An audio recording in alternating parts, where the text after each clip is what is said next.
में से वायरस को डिस्कस कर रहे थे। आज हमें वायरस की वजह से जो मुख्तलिफ ऑर्गेनिजम्स में डिजीज़ होती हैं उनको डिस्कस करना है। उससे पहले दो और वायरस जैसे पर वायरस नहीं कुछ इन्फेक्टिव पार्टिकल्स हैं, यानी ये भी इन्फेक्शंस काज करते हैं पर ये वायरस नहीं है।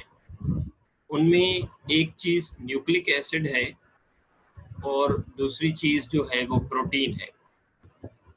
तो वायरस जो है वो प्रोटीन और न्यूक्लिक एसिड दोनों का बना हुआ है, तो उसे हम वायरस कहते हैं। लेकिन एक दूसरा टर्म है हमारे पास, वायरोइड।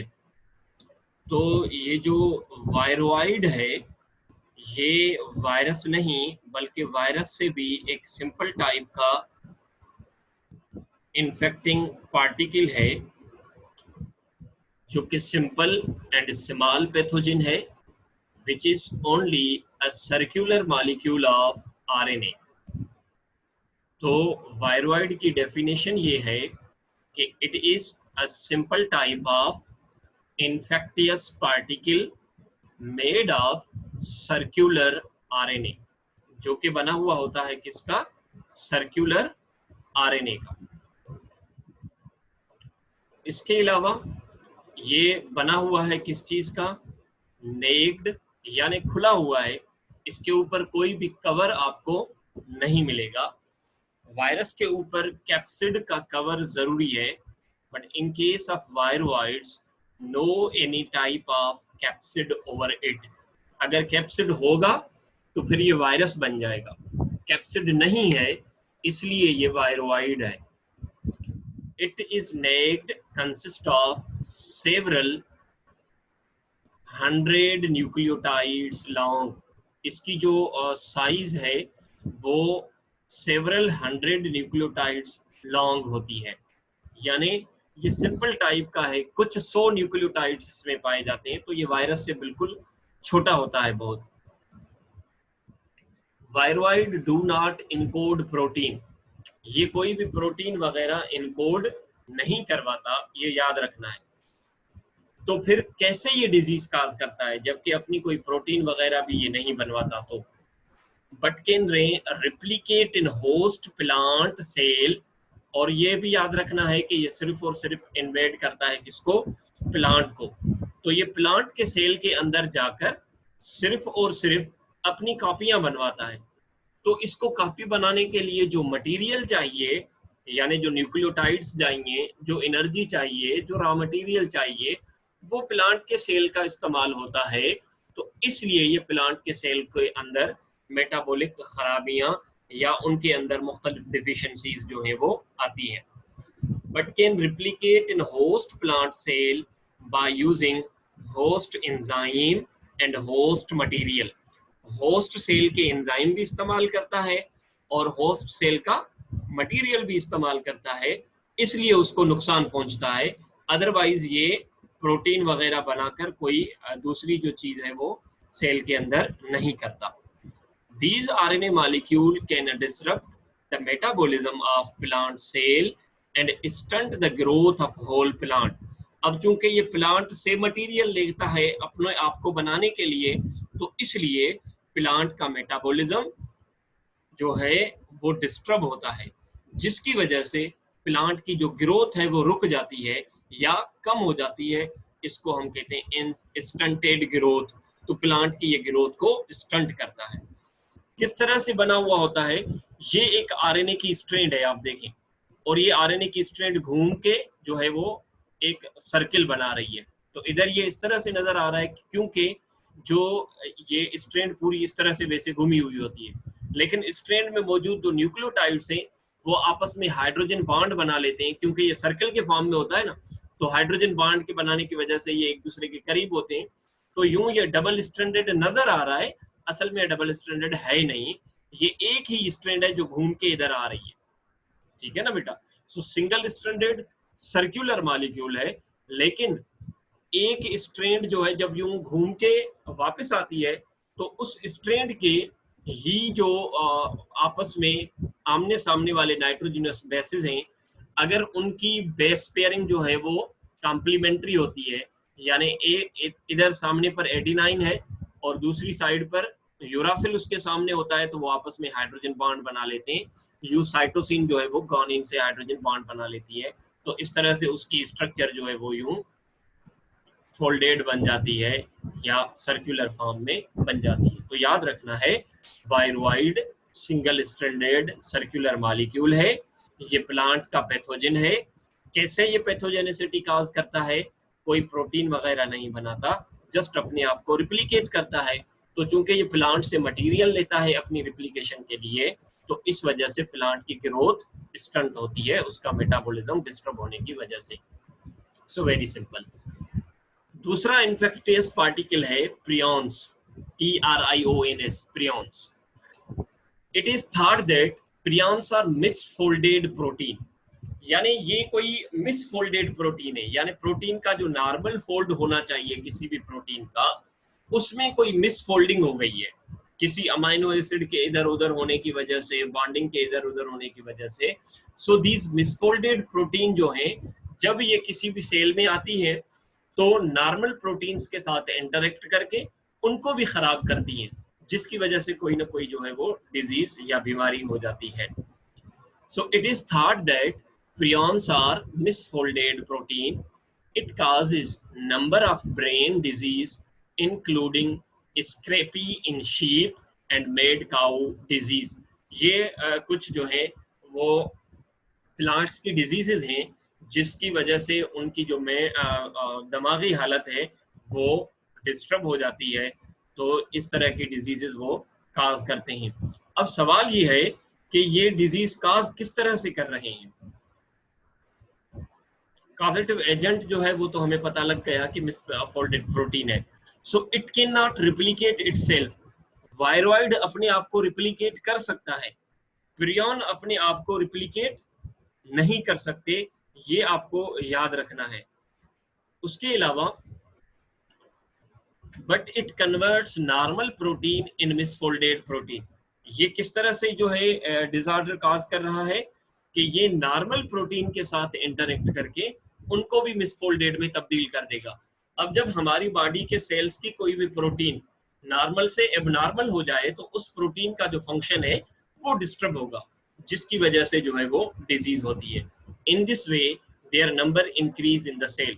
जब ये दूसरी प्रोटीन को भी खराब करता है तो मिसफोल्डेड प्रोटीन का नंबर जो है वो सेल में बढ़ जाता है, और इस वजह से हमारे अंदर कोई ना कोई डिफरेंट डिजीज जो है वो आ जाती है। तो ये दो डिजीजेस जो हैं वो आपको याद रखनी है। इस तरह ये ह्यूमन के भी अंदर हमारे न्यूरॉन्स के या ब्रेन के प्रोटीन से इंटरेक्ट करके हमारे अंदर भी जो है वो मेंटल रिटार्डेशन जैसे कोई डिसऑर्डर काज करवा कर सकता है। अब दूसरी वायरल डिजीजेस। अब वायरल डिजीजेस ऐसी हैं जो कि एनिमल में भी होती हैं और प्लांट में भी होती है। तो हमारी टेस्ट की रिक्वायरमेंट के मुताबिक इन डिजीजेस का कॉजेटिव एजेंट, नाम और टाइप ऑफ वायरस, ये हमें याद करना है। समझने से ज्यादा ये टॉपिक जो है वो याद करने का है, तो इसलिए मैंने आपकी इजीनेस के लिए इसको एक टेबल फॉर्म में बनाया है। तो सबसे पहले एक डिजीज है पोलियोमेलाइटिस। पोलियोमेलाइटिस एक ऐसी डिजीज है जिसमें क्रिपलिंग हो जाती है, यानी आदमी जो है अपने उसके बाजू, बॉडी के पार्ट्स, लेग्स वगैरह पैरालाइज हो जाती हैं और सिंपली वो जो है माजूर हो जाता है, अपाहिज हो जाता है, जिसको हम सिंपली कहें कि वो लूला और लंगड़ा हो जाता है। इसको आजकल कंट्रोल करने के लिए वैक्सीन अवेलेबल है और वैक्सीन के जरिए से पूरी दुनिया में इसको कंट्रोल कर लिया गया है। कुछ ऐसे कंट्रीज हैं दुनिया में, उनमें पाकिस्तान भी है, जिसमें ये पोलियोमिलाइटिस का केसेस जो है वो अभी बाकी हैं। तो name of the virus is polio virus. इसको क्या कहते हैं हम? Polio virus. Type of virus जो क्लासिफिकेशन हमने की थी उसके हिसाब से ये अनइनवेलप्ड पॉजिटिव सेंस आरएनए वायरस है, यानी इसके अंदर सिंगल स्ट्रैंडेड आरएनए पाया जाता है और वो आरएनए जब हमारी बॉडी में आता है तो डायरेक्टली एक्ट करता है सेल्स के अंदर as a messenger RNA. Codes, आमतौर पर हमें दो तरह के जुकाम होते हैं, उनमें एक को हम कहते हैं कोल्ड और दूसरे को हम कहते हैं फ्लू। कोल्ड्स और फ्लू में फर्क ये है कि कोल्ड्स जो है ये अपर रेस्पिरेटरी ट्रैक्ट का इन्फेक्शन है, यानी इसमें आपकी नेजल कैविटी और थ्रोट वगैरह तक जो है वो इन्फेक्शन रहता है। नीचे लंग्स या चेस्ट में जो हमारे ट्रेकिया वगैरह है, ये इन्फेक्शन इधर कम जाता है या वहां इसका जो असर है वो बिल्कुल माइल्ड होता है। तो इसके सिम्टम्स जो हैं कोल्ड के वो यूं होते हैं कि नाक बहता है, स्नीजिंग होती है, हल्का फुल्का सर में दर्द होता है, फीवर, बॉडी में पेन वगैरह ऐसी चीजें जो है वो इसमें कमी होती हैं। While in case of flu, flu में आपका नाक कम बहता है, आपकी चेस्ट कंजेस्शन यानी चेस्ट जो है वो ब्लॉक हो जाती है, पेन आता है, पूरी बॉडी में दर्द रहता है, तो हम कंप्लीटली जो है वो यूं समझें कि बीमार पड़ जाते हैं। उसे हम क्या कहते हैं, सिंपली पेन कहते हैं, जॉइंट्स में पेन होता है, तो वो फ्लू कहलाता है। तो अपर रेस्पिरेटरी ट्रैक्ट का इन्फेक्शन है URI, upper respiratory tract infection. More than 200 strain, यानी कोल्ड काज करने वाले वायरसेस जो हैं उनका जेनेटिकली 200 से ज्यादा टाइप्स हैं, और वो सारे के सारे क्या कहलाते हैं, रीनो वायरस। रीनो रेफर कर रहा है नाक को, यानी ये वो वायरस हैं जो आपके नाक को इन्वेड करते हैं या नोज में रहते हैं, तो इसलिए इनको रीनो वायरस कहा जाता है। ये भी अनइन्वेलप्ड प्लस स्टैंडर्ड आरएनए वायरस है। इंसेफेलाइटिस, अब इंसेफेलाइटिस के काफी सारे टाइप्स हैं। इंसेफेलाइटिस की सिंपल मीनिंग है कि इन्फ्लामेशन ऑफ ब्रेन, ब्रेन में कोई भी जो है वो इन्फ्लामेशन आ जाए तो उसे इंसेफेलाइटिस कहते हैं। तो ये इंसेफेलाइटिस जो है वो वायरल भी होती है और दूसरे रीजंस की वजह से भी हो सकती है। Here we are talking about the common encephalitis which be caused by a virus known as arbovirus. Arbovirus हम उन वायरसेस को कहते हैं जिनको ट्रांसफर करने वाले आर्थ्रोपोड हो, यानी उनका जो वेक्टर हो वो आर्थ्रोपोड हो, वो कोई इंसेक्ट हो, ठीक है ना, उसमें मॉस्किटो भी हो सकता है, कोई फ्लाई भी हो सकती है, या कोई दूसरा टिक वगैरह भी हो सकता है। तो ऐसे वायरसेस को आप क्या कहते हो, आर्बो वायरस, यानी viruses which are transmitted by arthropods, उनको आप आर्बो वायरस कहते हो। ये वायरस जो है वो इनवेलप्ड है और प्लस स्टैंडर्ड आरएनए वायरस है। पोलियोमिलाइटिस और कोल्ड के जो वायरस हैं वो unenveloped plus stranded RNA virus, encephalitis arbovirus, और ये enveloped plus sense RNA virus है।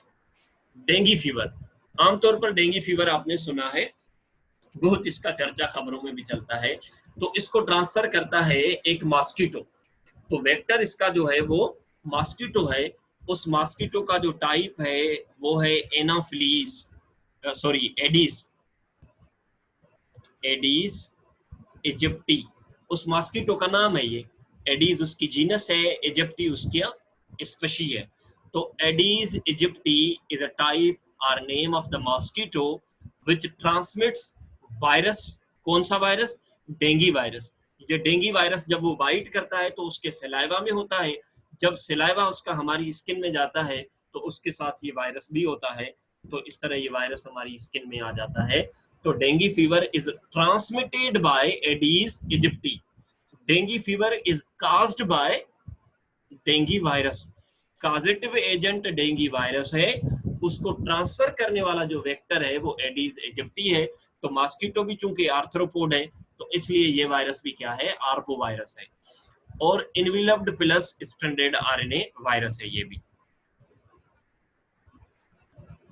येलो फीवर, अब इसको येलो फीवर क्यों कहते हैं, बिकॉज इसके सिम्टम्स में जब बुखार आता है तो पर्सन की जो स्किन है या उसकी आईज जो है उसमें पीलिया आ जाता है, यानी उसका कलर जो है वो पीलिया, तो जॉन्डिस जो है वो डेवलप हो जाती है, जिसकी वजह से येलो फीवर हम कहते हैं।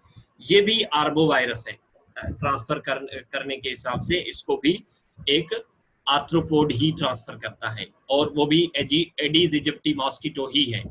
इसको ट्रांसफर करने वाला भी एडीज इजिप्टी मॉस्किटो ही है, और ये भी आर्बो वायरस है, enveloped plus sense RNA virus है। रेबीज, रेबीज का आमतौर पर जो रोडेंट्स हैं, जिस तरह डॉग टाइप के जो ऑर्गेनिजम्स हैं उनमें पाया जाता है। अक्सर ह्यूमन में ये जो है वो इनसे आता है, डॉग से आता है। तो इसको हम कहते हैं रेबडो वायरस। ये शेप के हिसाब से इसका नाम रखा गया है, बिकॉज ये जो वायरस है वो यूं रॉड शेप्ड होता है, तो इसलिए इसका नाम क्या रखा गया है, रेबडो वायरस। ये enveloped minus stranded RNA virus है, याद रखना है। इसकी अंदर भी सिंगल स्ट्रैंडेड आरएनए, लेकिन ये माइनस सेंस आरएनए है। और ये क्या करवाता है ह्यूमन में, रेबीज डिजीज में क्या होता है कि जब ये पर्सन के अंदर आता है तो ये हमारे नर्वस सिस्टम को इन्वेट करता है, और जिसकी वजह से पर्सन के बिहेवियर में चेंजेस आ जाती हैं, उसमें चरियापन आ जाता है, पागलपन आ जाता है, वो दूर दूर तक भागता चला जाता है। उसके बाद जो है वो दूसरे कॉम्प्लेक्सेस जो है वो भी उसमें आ सकती है। उसके बाद है मीजल्स एंड मम्स। मीजल्स आम खसरा, मम्स जो है ये बीमारी है जिसमें आपने देखा होगा कि बच्चों के ये गाल सूज जाते हैं, इसको आप मम्स कहते हो। तो इसको काज करने वाला जो वायरस है वो पैरामाइक्सो वायरस। अब ये पैरा क्यों कहते हैं, यानी ये असल में एक वायरस है माइक्सो वायरसेस, जो यानी म्यूकस में रहते हो, म्यूकस में अटैच करने की सलाहियत रखते हो, तो उन वायरसेस को हम माइक्सो वायरसेस कहते हैं। तो पैरा वायरसेस ये उन वायरसेस जैसे हैं, तो इसलिए इसका नाम पैरामाइक्सो वायरस रखा गया है। ये भी enveloped minus sense RNA virus है। तो ये खसरा और ये आपके जो गाल की स्वेलिंग है, पेरोटाइटिस जो है वो काज करवाते हैं। फ्लू पहले जिक्र किया हमने, इसका वायरस जो है वो इन्फ्लुएंजा। इसमें आपकी बॉडी में पेन, आपकी चेस्ट ब्लॉक, सर में दर्द, बुखार और जो है इस तरह के सिम्टम्स होते हैं। ये enveloped negative sense RNA virus है।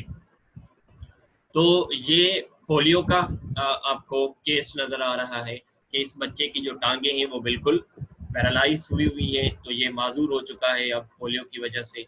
येलो फीवर में इस तरह से जो है वो स्किन और आईज में जो है वो येलोइश अपीयरेंस आ जाती है। ये रेबीज का केस है कि पर्सन की आंखों से देखें कि उसमें एक जो है वो मेडनेस जो है वो पागलपन के आसार जो है वो नजर आ रहे हैं। समटाइम्स वो अपने आप को काटना शुरू करता है, मारना शुरू करता है। ये मीजल्स का केस है कि स्किन के ऊपर इस तरह से जो है वो छोटे छोटे दाने निकलते हैं, जिसको आप खसरा कहते हो। ये मम्स के बच्चे का यूं गाल जो है वो पैरोटिड ग्लैंड की इन्फ्लामेशन है जो सूज जाता है, तो इसको आप मम्स का नाम देते हो। पोलियो, येलो फीवर, आपका रेबीज, मीजल्स एंड मम्स। उसके बाद प्लांट्स की डिजीजेस। अब प्लांट की डिजीजेस काफी सारी हैं। एक वेल नोन डिजीज जो डिजीज जो है इस वायरस की डिस्कवरी में इसने बहुत बड़ा रोल प्ले किया था, वो है टोबैको मोज़ेक डिजीज। इसको काज करने वाला जो वायरस है उसे हम कहते हैं टोबैको मोज़ेक वायरस। ये positive sense single stranded RNA virus है, याद रखना है। Positive sense single stranded RNA virus है ये। In plants viral transmission is by two ways. Plants के अंदर जो वायरस की ट्रांसमिशन है वो दो तरीकों से होती है, एक हॉरिजॉन्टल और दूसरी वर्टिकल। हॉरिजॉन्टल जो ट्रांसमिशन है वो प्लांट में इन्फेक्ट होती है उसके वूंड वगैरह से। ये लेट्स सपोज प्लांट की वादी में इधर कोई जख्म है, तो कोई इंसेक्ट आया, उसके पास वायरस था, उसने वायरस जो है वो यहाँ पर ट्रांसफर किया, तो इस तरीके से वायरस जो है वो प्लांट में चला गया। तो हॉरिजॉन्टल ट्रांसमिशन जो है, plant is infected from external sources. बाहर से कोई भी वायरस जो है वो प्लांट में आए through the wounds etc by mean of insects, तो ऐसी टाइप की जो ट्रांसमिशन है वो क्या कहलाएगी, हॉरिजॉन्टल। तो सिंपल ये याद करें, जो वायरस प्लांट की बॉडी में बाहर से आए, एक्सटर्नल सोर्सेज से आए, अब रास्ता वो कौन सा ले सकता है, स्टोमेटा के जरिए से आ गया, वूंड के जरिए से आ गया, ठीक है ना, उसकी स्किन कहीं से रप्चर्ड है वहीं से आ गया, तो ये हॉरिजॉन्टल ट्रांसमिशन कहलाएगी। वर्टिकल ट्रांसमिशन का मतलब है पेरेंट से ऑफस्प्रिंग। जब कोई वायरस उसके पेरेंट में मौजूद हो और उससे उसके ऑफस्प्रिंग में मुंतकिल हुआ, तो इस ट्रांसमिशन को आप कहते हो पेरेंट टू ऑफस्प्रिंग, और इसको हम वर्टिकल ट्रांसमिशन का नाम देते हैं। Plants gets viral infection from the parents तो ये इनहेरिटेड टाइप का जो है इन्फेक्शन है जो उनको अपने पेरेंट्स से मिलता है। तो एग्रीकल्चरिस्ट यानी जो हमारे एग्रीकल्चर की फील्ड है, इसके जो साइंटिस्ट हैं, they are trying to improve crop. वो इस तरह की कोशिश कर रहे हैं कि ऐसे क्रॉप हम डेवलप करें जो कि वायरल रेजिस्टेंट हो, यानी उनके अंदर वायरस ना जा पाए, अगर जाए भी तो उनके अंदर पहले से ही एंटीवायरल सब्सटेंसेस जो है वो मौजूद हों। तो एंटीवायरल सब्सटेंसेस जब उनके अंदर पहले से ही मौजूद होंगे तो वो जो है अपने अंदर वायरल डिजीज डेवलप नहीं कर पाएंगे। तो ऐसे टाइप की जो कोशिश है वो किस बीन के जरिए से की जा रही है? जेनेटिक इंजीनियरिंग एक फील्ड है जिसके जरिए से आप जीन्स में मैनिपुलेशन करते हो, तो इस तरह से उनके अंदर जो है वो जेनेटिक डिजीज, अपना वायरल डिजीजेस जो है उनको रोका जा सकता है।